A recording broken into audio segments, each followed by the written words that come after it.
Hola a todo el mundo, soy Peter García y continúo aquí con el análisis del crossover de la Patrulla X, la Era de Revelación. En entregas anteriores hablamos de muchas de las miniseries que componen el crossover y ahora llegamos ya a las que nos quedan, que son las miniseries que no reemplazan a ninguna serie preexistente, pero que de alguna manera rellenan los huecos que siempre hay de miniseries relacionadas con mutantes. Primero tenemos Capa o Puñal, que responde, aparte de la necesidad de renovar la marca registrada ocasionalmente, a la aparición de los personajes en el videojuego Marvel Rivals. Como allí, la dinámica ha cambiado a que solo uno de los dos puede estar en activo cada vez, al estilo el Capitán Marvel clásico, y esta vez con la excusa del virus X. Escribe Justina Ireland, que viene de hacer sobre todo Spider-Man y productos derivados como estos. Como en otras miniseries, les dan una hija como motivador, de manera que por primera vez se les escribe explícitamente como una pareja romántica. Considerando que los poderes han cambiado de más maneras que las obligadas por el juego, es difícil saber lo que son cambios intencionados, sea en poderes o en la relación, o si es realmente un error. En general, la verdad es que están irreconocibles como personajes. Defienden aquí la frontera humana con los territorios de revelación y se enfrentan a otro dúo pseudo-romántico, los mellizos Fenris, aquí realmente supremacistas de pantomima.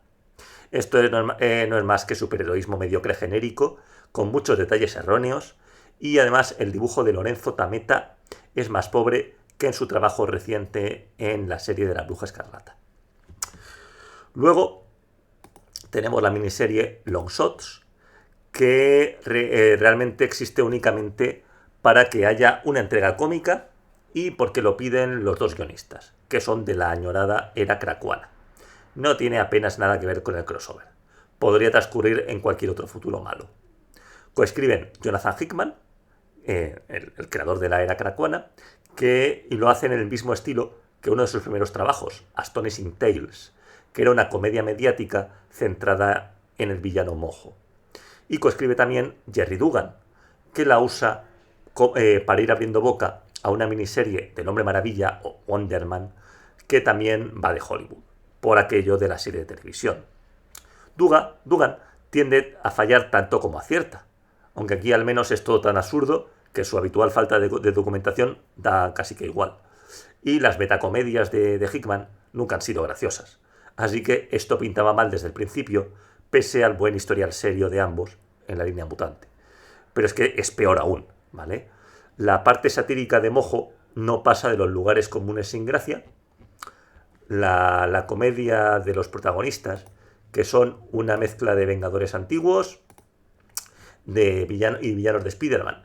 Y Longshot del título apenas aparece. Y la comedia se basa únicamente en pensar que tenerles a estos protagonistas haciendo el ridículo o en situaciones tontas es inherentemente gracioso. Se creen los guionistas, además, que burlarse de sus propias historias anteriores mejores es humilde y la mayoría de escenas son incoherentes e inconexas. Simultáneamente intenta, supongo que sobre todo Dugan, que se tome en serio un nuevo romance entre Simón y otra vengadora, pese a que cada uno tiene aquí solo un rasgo de personalidad, y es que ni siquiera es el rasgo de personalidad correcto. También da la impresión de que les quitaron personajes que querían usar como Cable y Galactus y los reemplazaron en el último momento, o en el caso de un personaje mono, no les dejaron masacrar gratuitamente porque sí a ese personaje mono y han tenido que poner otro con otro nombre. Así son. Todo esto es un desastre, ¿vale? Vaya.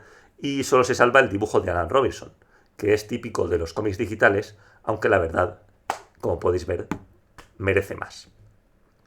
Luego tenemos 6 de Siniestro, que existe únicamente para agradar al dibujante principal de Imposible Patrulla X, que es David Márquez.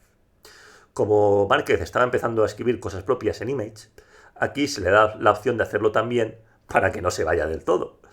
Tiene el problema de base de que Mr. Siniestro ya acabó explotado de sobra en la era anterior, en la de Krakoa, y no dejarle descansar lo único que hace es gastarle más.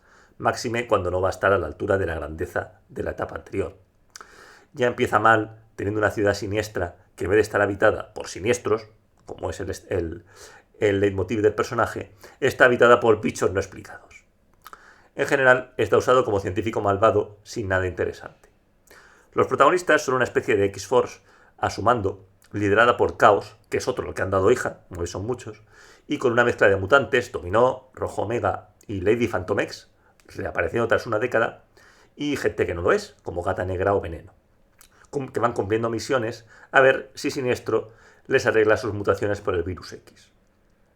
Se explica un poquito más sobre el virus, pero nada esencial. Y se enfrentan a coristas y serafines de otras series. Más alguna morralla de los extra de los 90. Hay por ahí alguna idea decente, pero no da tiempo apenas a desarrollar la mayoría de personajes y casi todo se nota a medio terminar. El dibujo de Rafael Ureiro es tan bueno como en la miniserie de Dazzler, que mencionamos en otra entrega, y es mucho mejor de lo que se esperaba, la verdad, de un novato. Luego, Chicos Omega sí que usa elementos importantes de la serie principal, aunque nada de lo que pasa en esta miniserie es necesario para esa principal. La idea es que Quentin Quire, de la Patrulla X actual, ha abrazado el supremacismo mutante de Revelación, como solía hacer cuando era joven, y es el líder de su red de espías psíquicos. Pero su experiencia en la Patrulla X sí que ha dejado huella en él, y entrena a estos espías, a estos chavales, para que cumplan ciertos estándares morales. La gracia de esto es ver cómo el antiguo rebelde cómo lleva a ser lo de ser el adulto y tener que lidiar con chavales que son tan amorales y tan irritantes como lo era él antes. Escribe Tony Flix, que viene de hacer series de supervivencia de animalitos en Image, como Feral o Stray Cats, y sorprende gratamente. Lleva bien los temas de madurez, rebelión, principios y ser guay que caracterizan al protagonista. El ciclo generacional está bien equilibrado y deja bastante ambiguo si Quire es realmente diferente de sus alumnos y se ha envejecido y se ha cambiado realmente con los años y qué significa esto para bien o para mal. Por otra parte, solo uno de estos chicos y chicas Omega tiene una personalidad definida entre todos. El papel de una de las telépatas invitadas en la serie es bastante arbitrario y el final es algo abrupto, como la verdad en la mayoría de estas minis.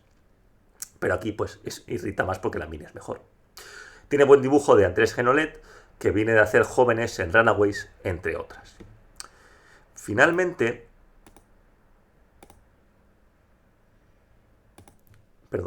el primer mes tuvo uno de los inevitables especiales antológicos que les gustan en Marvel, que fue Mundo de Revelación, que aquí se publicó junto con el especial de inicio.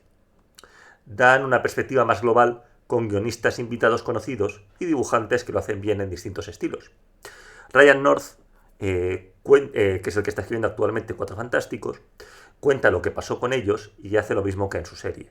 Una buena historia de ciencia ficción, en este caso postapocalíptica, pero que usa arbitrariamente a los protagonistas y choca con el resto del universo. Steve Fox recuerda que es un autor LGBT, además de típico de los mutantes, contando una historia de Hulkling y Wiccan, que sirve sobre todo para explorar lo que ha pasado con diversos aspectos del universo Marvel y por qué estos aspectos y estos personajes no arreglan la situación, además de ser un romance trágico relativamente bien hecho. Aparecen como serafines dos jóvenes mutantes feroces infrautilizados. Por último, Al Ewing vuelve a Arakko con una historia que cuenta lo que ha pasado con los distintos elementos que presentó en su Patrulla X roja, y es más o menos el epílogo que nunca tuvo aquella serie, con ideas que claramente se quedó sin contar. Es un viaje fascinante, narrado al estilo de ciencia ficción clásica y justifica la existencia del especial de por sí, pero es que además es de lo poco que aporta algo de conexión entre el especial inicio y el final del evento. Y hasta aquí las miniseries de la revelación. Nos vemos en unos días ya con el final del análisis. Espero que les haya gustado y como siempre, si os ha gustado, dadle a gustar, suscribir, decírselo a vuestros amigos, etcétera, etcétera. Hasta entonces.